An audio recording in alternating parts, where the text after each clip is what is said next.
Hey there folks, welcome to Spectrum Pulse. We talk about music, movies, art and culture, and it's Billboard Breakdown.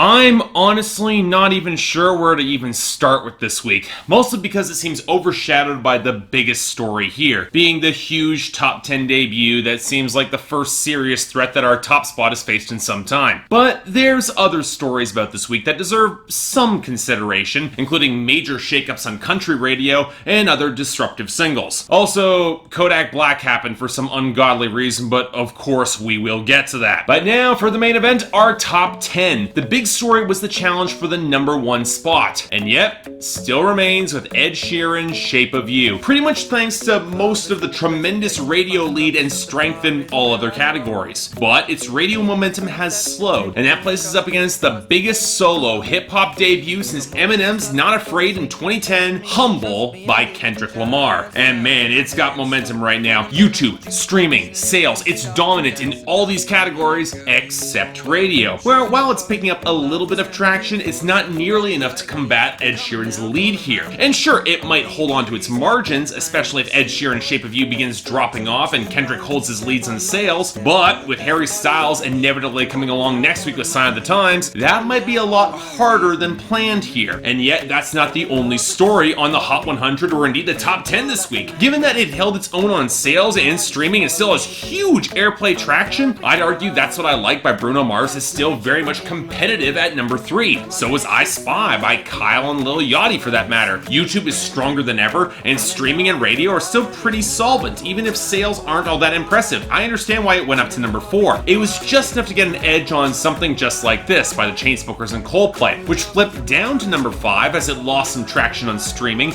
and sales to balance out against modest airplay gains. But this takes us to by far the worst song in the top 10 and arguably one of the worst songs of the whole year or the whole decade thus far, Body Like a Back Road by Sam Hunt at number 6. Now let me make this abundantly clear. I don't really expect this to stick around in the top 10. We got more Kendrick and Harry Styles coming, which will pull sales away from this non-country affront to common sense, good taste, and common decency. But this song still has a bit of streaming and airplay momentum, and I'd sleep a lot better if that was gone as soon as possible. And what's worse is that it pushed back I Feel It Coming by The Weeknd and Daft Punk down to number 7. Although, to be fair, its losses in sales and the hard peak it hit on radio probably did a lot more damage there. And yet, sticking around like a persistent, lingering fart, daring anybody to acknowledge the controversy, is Tunnel Vision by Kodak Black at number 8. And it's here because of streaming and YouTube. And given that both are facing a bit more competition right now, it's really only a matter of time before it's gone and can't come soon enough. Then we have Paris by the Chainsmokers holding at number 9. Pretty much just on airplay at this point, where the gains are slowing considerably, although I would expect a boost for this with the album in a week or so. Just wonderful. And finally, clawing its back way into the top 10 is Rockabye by Clean Bandit featuring Sean Paul and Anne-Marie. Although I'm not really sure how long it'll last, it seems to have gained more on the weaknesses of other songs below it, which with sales losses, that can be a rough sign going forward, so we'll see how long it lasts. But on that note,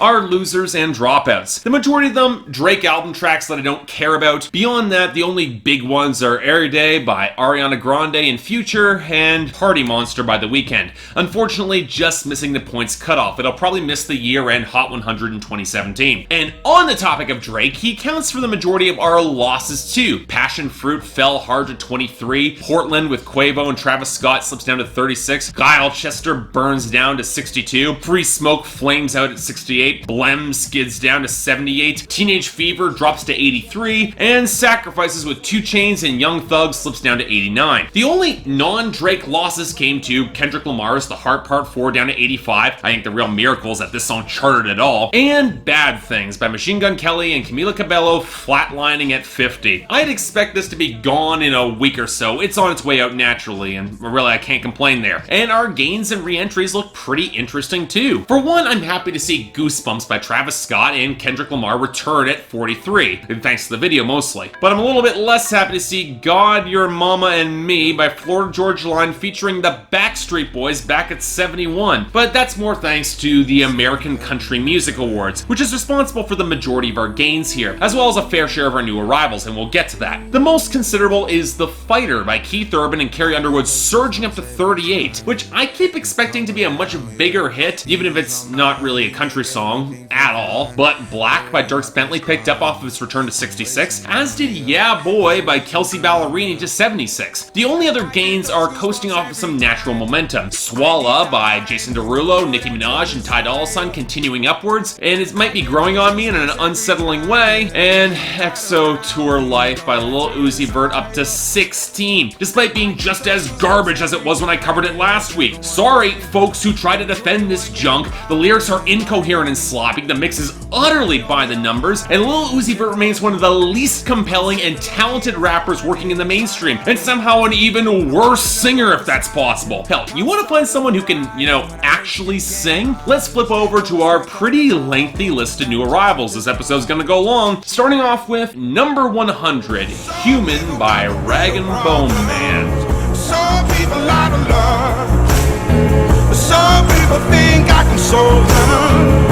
Lord heavens above, I'm only human after all.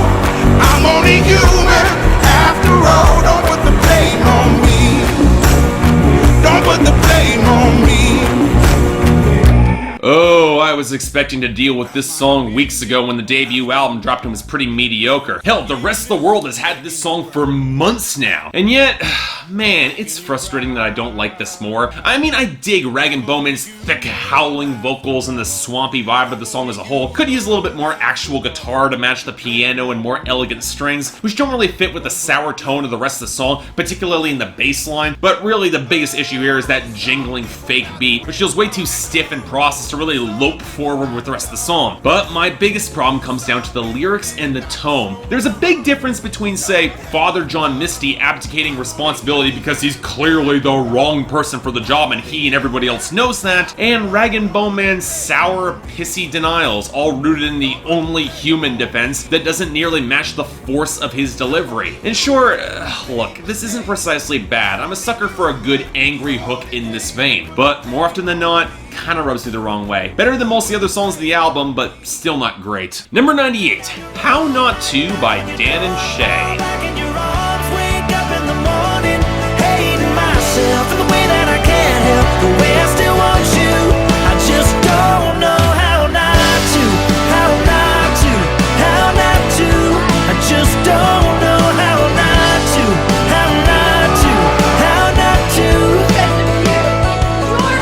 I keep remembering being more forgiving to Dan and Shay than a lot of critics, given that I've reviewed both of their last two albums. But I think the larger truth is that I don't really remember either record beyond maybe a few tracks. This song, well, okay, I remember it now that I've heard it, but it's more because it's a bit of a weird case off of the album. For one, in terms of pop country, it's actually a lot more organic than most of the current crop of acts in this mold, and they actually kind of sound like pop country. Real drums, a reliance on guitar-driven melodies, and banjo that feels tastefully integrated, and the very few electronic touches are pretty sparse and only intended to add a hint of sandy swell. And given that I've always been fond of Dan and Shay's harmonies, where exactly does this track get weird for me? Well, again, the lyrics. He keeps on trying to move on with real maturity from this relationship, but he doesn't seem to know how not to be a part of her life, despite things being very clearly over. But putting aside how the tone of the song is a lot more bright and earnest and chipper than you would otherwise expect, this girl does seem to be taking our protagonist back, time and time again. So this more seems like the definition of mixed signals than anything else. At the end of the day, I wouldn't mind having this on the charts over some other pop country I could name, but it's only decent. Definitely would not call this great. Number 96, Heatstroke by Calvin Harris featuring Young Thug,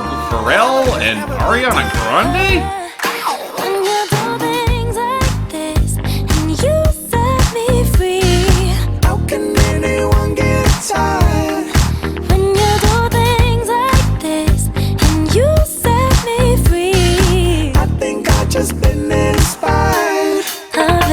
Okay, who told Calvin Harris that he should try to be interesting? You know, rope in compelling artists who would otherwise never make sense to work together on songs and then mash them together into something that works far better than it ever should? He already did with Frank Ocean and Migos, so why not try it with Young Thug, Pharrell Williams, and Ariana Grande? And honestly, it works about as well as when Mariah Carey got Old Dirty Bastard on Fantasy over 20 years ago, which for the record is a fair bit better than anybody expected, both Fantasy and this song. Finally, Young Thug gets some richer production to play off of, from the tropical percussion to the liquid retro disco guitars and thicker bass, with Pharrell's crooning serving the Puff Daddy role and providing the bridge to tastefully integrate Ariana. Hell, really the only thing I'd otherwise object to is a few of Young Thug's bars, but they're more laughable than outright awful, comparing the red bottoms of expensive shoes to a baboon's ass. This is kind of funny. Or how he's got no tissue because he's shitting on them because life is short. Okay, you know what? I know you're only pulling this from Lil Wayne, but you could have skipped the poop jokes, man. But truthfully, I enjoy the song a lot. The flow is tight, the chemistry somehow connects, and for some ungodly reason, Calvin Harris has put out 2 songs with actual groove and quality in 2017. I find this deeply confusing and upsetting on an existential level. So on the topic of poop jokes, number 94, Drowning by A Boogie with the Hoodie featuring Kodak Black. Bust down, bitch, I'm drowning. I just bought a Cuban ring and dipped it in a fountain. Chain so heavy, I feel like I'm holding up a mountain.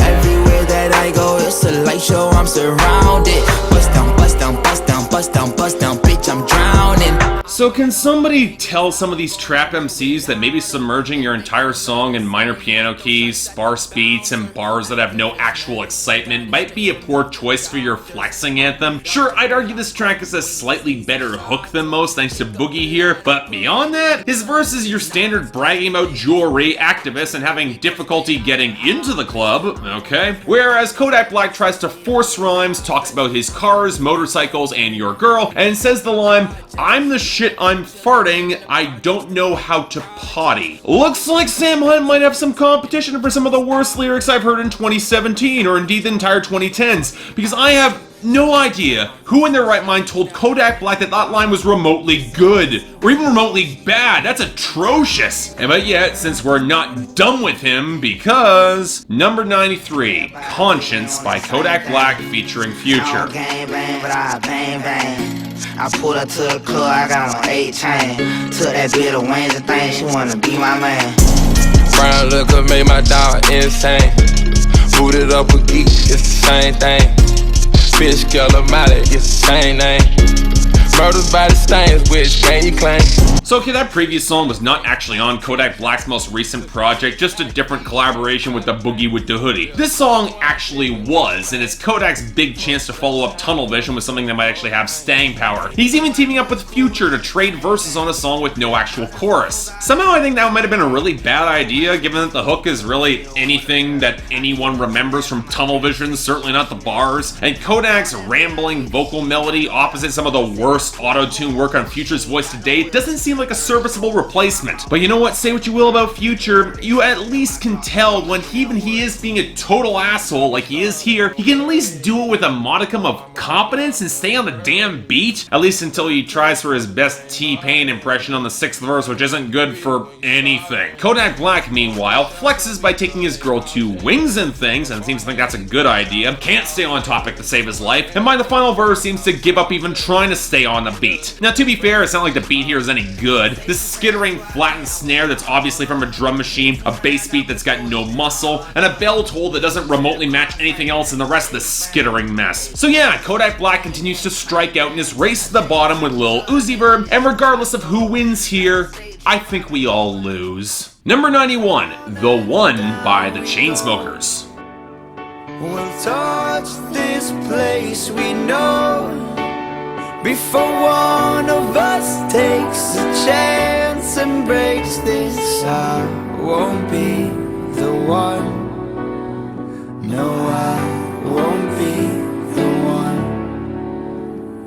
So, the Chainsmokers have a new album out, and thanks to Patreon votes, you can probably expect me to see a review for this in the next day or so. Not to spoil much, the album's not good, and I'll be going into lengthy detail as to why that is, but in the meantime, we have another song here, this time being the lead-off track for the album. And while I will say this song is not the worst from that record, I can't say it's all that good. First off, it's anchored in Andrew Taggart's completely lackluster vocals that would get laughed out of your average mid-tier indie emo act, all with plenty of anonymous auto-tune backing vocals to try and accentuate the melancholy of the whole situation. Something that the bounce of the piano and generally upbeat guitar line does not help here, especially as the drop at the very end of the song is a formless mass of sandy vocal layers, bass, and a snap. But again, larger problem comes in with the writing. This is a song that requires us to sympathize with Andrew Taggart for being selfish and ignoring his friends and refusing to end relationships because of fear and generally being a lousy human being. And you know what? Maybe it could have worked if Andrew Taggart had the presence or charisma or writing chops to make it all that compelling, but without great detail and his refusal to actively take any sort of responsibility, all framed as drama when it's the furthest thing from it, no, this guy's older than me. I'm not buying this. Next. Number 88,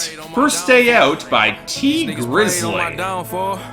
On R10, bitch, I stood tall. You did? Show these disloyal niggas how to boil. Go get a thermometer for the pot. I need this shit cooked right. Let's keep that water 400 degrees Fahrenheit. You ever been inside a federal courtroom? Nigga, you ever went to trial and fought for your life? So, another day, another rapper who gets a hint of virality and lands in the Hot 100. This time, he's out of Detroit, and now that he's out of jail, he's got a lot to say on a track with one extended verse and 4 bars of hook at the beginning and end. And you know, at first, I was actually pretty impressed. His flow was assertive and dispensed with any mumbling or auto-tune. Reminds me a little bit of 2 Chainz, a little bit less twang there. The piano and strings behind him actually built to a solid enough crescendo, and there was some color and detail to his story. But man, maybe it's expecting more when it comes to rappers who want to go bar for bar like this, but the number of flubbed or forced rhymes just started to get really distracting for me, along with the midsection where he talked about actively beating your girl, and I start wondering what the appeal of this guy even is. Are people so desperate for rappers who actually can enunciate and flow that they'll take MCs who just stumble this frequently? As it is,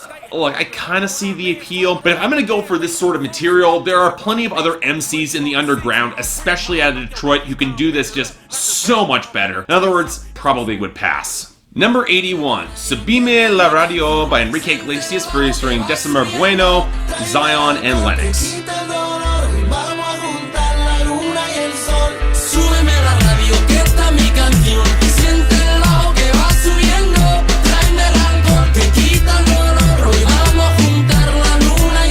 So I can't be the only one who's a little bit stunned that Enrique Iglesias has managed to elongate his career this long with charting singles. And when you consider them in aggregate, I'm starting to wonder how many of them are all that distinctive or all that special beyond the guest stars that he calls on to support him. Like take this song, like on the guitar, the piano balanced against the beat, Descemer, Bueno holding opposite, Zion and Lennox bringing a little bit more reggaeton intensity to it, but not too much. I hate to say it, but when you dig through yet another set of lyrics about getting drunk and screwing, it's not so much that it feels bad, but just kind of formulaic, coasting on just enough Latin charisma and good vibes to work. And you know, that can be fine, but if you chop up Enrique Iglesias' successful hits opposite each other over the past couple of years, I'd put money on some people not being able to tell, you know, any of them apart. Just saying. Number 75, Tin Man by Miranda, Lambert. Better thank your lucky stars if you ever felt one breaking. You'd never want a heart.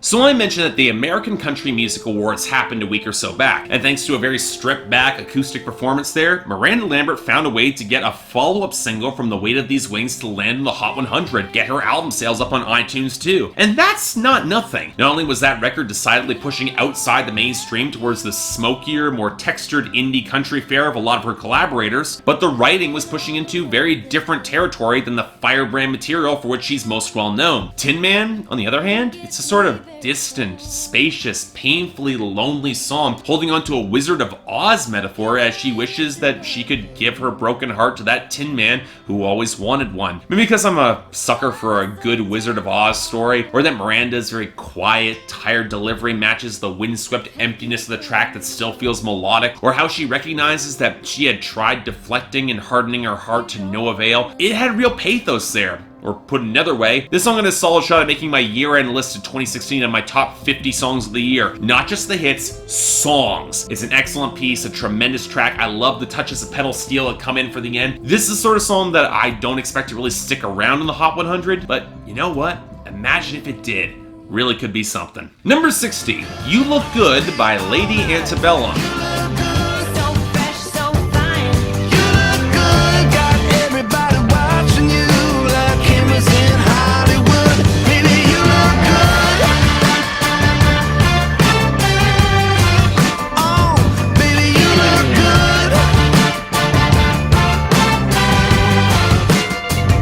So following up on the topic of the American Country Music Awards, Miranda Lambert wasn't the only one to perform. Nope, after its members took the previous couple years to put out solo projects, with Charles Kelly releasing some of the best songs of 2016 for the record, they're now back together to push out a new single for that next album. And looks like someone's been paying more than a little attention to certain trends in indie country, and glancing at all the success that Little Big Town has had in recent years. That's probably the reason that they teamed up with Busby for the production to punch up the bass and the thicker percussion groove and push it to the very edge of what's really considered country these days. And really, it is so borderline. There's enough guitar snarl to keep it just barely in that territory, but between the organ and all those fake horns cribbed from a very commercial take on the Muscle Shoals sound, you could argue this falls a little bit closer towards soul, and that would be hard for me to disagree. Note that none of this has actually mentioned the song's actual quality, because honestly, I'm kind of on the fence about it. Mostly because the lyrics take all this swagger in the song and just put it into the sort of swanky metropolitan hookup anthem that doesn't help this song fit up much of a country vibe. Overall, again, I don't think this is bad, but it looks like Lady Antebellum are following their trend of frustrating lead-off singles after Downtown and Bartender, which is just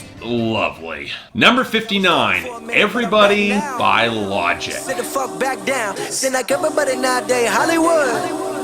Oh, it's like that now? I'ma show you motherfuckers how to act now. I'ma show them how to act. I'ma show you. I'ma show them how to act. I have to admit, I had no idea what to expect from this. I had heard buzz suggesting that Logic's return to form after the utterly inert Bobby Tarantino was on this song, looking to follow in the popular wake of Sucker for Pain, which is also underwhelming in his verse. And man, it's nice to hear that Logic is back in the right lane again. And while I can see some people immediately saying his flow sounds a little bit too much like Kendrick, and it's hard for me not to ignore the similarities, I'm also not really complaining because the flow is great and Kendrick is moving on to very different and new flows, and we'll get to that momentarily. And it's not like Logic's content or the instrumentation is derivative. The choppy vocal sampling against the sharper beat, that's pretty hard hitting, even if it could afford to evolve a little bit more. And his frustration with discrimination on both sides as a biracial rapper, that's a pretty unique lane for him. And you can tell that Logic is bringing in some real intensity to his exploration. It's a pretty basic song, but it's effective for what it's trying to do. I won't say it's his best work, because again, the production could afford to evolve a little bit more, but you know what? If this is the direction that Logic is looking to take, and he's actually charting because of it, well, yeah, color me intrigued. I want to see this do well. Number 53, Craving You by Thomas Rhett featuring Maren Morris. How much I get,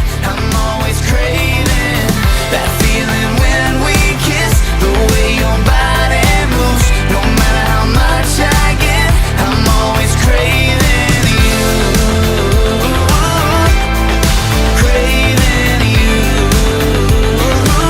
So I'm gonna blame Dierks Bentley for this one, and yes, that does make sense. Follow me on this. If he had actually released Man in the Moon with Maren Morris instead of the title track off of Black, he'd actually give Maren Morris the featuring spot, boost up her cred on an otherwise really good song, and probably would price her out of the range where Thomas Rhett could afford her contributions. Instead, fresh off of his win for Male Vocalist of the Year, which I think my scorn should be palpable in a year where Sturgill Simpson released an album, and he won Song of the Year for Die a Happy happy man, because Ed Sheeran ripoffs are worth the ACMs changing their rules to cheat an otherwise ineligible song into the race. He now has his lead-off single for his third album, which kind of confuses me because this sounds like a song that the Wombats of the 1975 would have thrown out years ago, and surprising nobody, it's the furthest thing from country music. The gleaming new wave bass line, the glossy guitars, the gated drum work and beats. The only thing that makes this even close is a hint of banjo that you could otherwise blink and miss. Otherwise, this is a pop song, and it would otherwise be a passable pop song if Thomas Rhett actually gave Maren Morris a verse instead of just placing her on backup vocals, or if there's any sort of bite or intensity to the vocals, or if the melody didn't feel bizarrely familiar in a way that's just gonna drive me crazy, or if the lyrics didn't feel like the most utterly tired and pedestrian love equals drugs metaphor that does nothing interesting with any of the interplay that Thomas Rhett and Maren Morris don't have. No, if this was a pop single from a pop record, it'd be forgettable, it'd be bland, and pushed to country radio, it's just insulting. Ugh. And finally, number 2, Humble by Kendrick Lamar. We get a weakness. You gotta see this. Yeah. And now we got the big one, already set to go down as one of Kendrick Lamar's biggest ever hits on the Hot 100. And is it kind of crazy that I'm not as big of a fan of this as other songs? I mean, coming off of plenty of tracks from To Pimp a Butterfly like King Kunta or The Blacker the Berry, or even Untitled Unmastered, I'm not nearly as impressed with this song as I would like to be. For one, maybe I was hoping the song would kick off the distorted roars of guitar that open up the track, but instead we get a Mike Will made it trap beat going as a low staccato piano line and a few extended whirs on the hook. And then we have Kendrick's delivery, and yes, it's impressive that he can make this sort of trap banger with the same level of complexity and crafty bragging that tends to characterize a lot of his delivery and bars. But I can't be the only one who misses his more visceral growls and his more groove-heavy flow. This feels choppy and stiff, and to quote fellow music critic and my buddy Luke James, I don't think people would be as hyped about this song and the delivery and bars if they weren't from Kendrick and the video wasn't filled with so much evocative imagery. The video is really a lot better than the song. Because when we get to the content, this really is nothing more than a hard-edged slice of braggadocious hip-hop that's certainly well constructed, full of great moments, but I've seen Kendrick do a lot more with a lot less. And just to speak briefly on the controversy on that second verse that got all sorts of people crazy on Twitter, look, I've heard this debated plenty. On the one hand, Kendrick is plainly playing the sort of trap banger casually, and what's wrong with a guy expressing his own personal preference in girls? But on the other hand, it's swapping out one arbitrary standard of outer beauty defined by men for another, and given his own cultural authority and dominance in hip-hop, to which he's still asserting here it's the foundation of the song, it can feel a little reckless, even if it is in the spirit of the song. I don't know. There's a part of me that doesn't want to hold Kendrick to the same standards as normal, given that what this song is trying to do, but he still was the one who brought it up. He framed it like this, and it's not like I don't call out other more basic MCs on this crap either. Look at Lil Uzi Vert and Kodak Black. But as a whole, look, Kendrick Lamar's got so much natural charisma and character that this was very close to landing an honorable mention. It is a good song, but I'm still giving it to Logic for Everybody. Shocker, I know, but I dig the flow and the content a fair bit more, with the best of the week easily going to Tin Man by Miranda Lambert. Just such a fantastic song. I'm so happy it's on the Hot 100. As for the worst, yeah, Conscience by Kodak Black and Future, followed by Drowning by A Boogie with the Hoodie and Kodak Black, who beat out the Chainsmokers and Thomas Rhett with one god-awful lyric. I'm still kind of in awe of that thing. But overall, man, we had a lot of diversity on a long week. I almost don't mind things that went this long. But let's see what happens next week. It's gonna get busy. Until then, I'm Mark. You're watching Billboard Breakdown on Spectrum Pulse, and I'll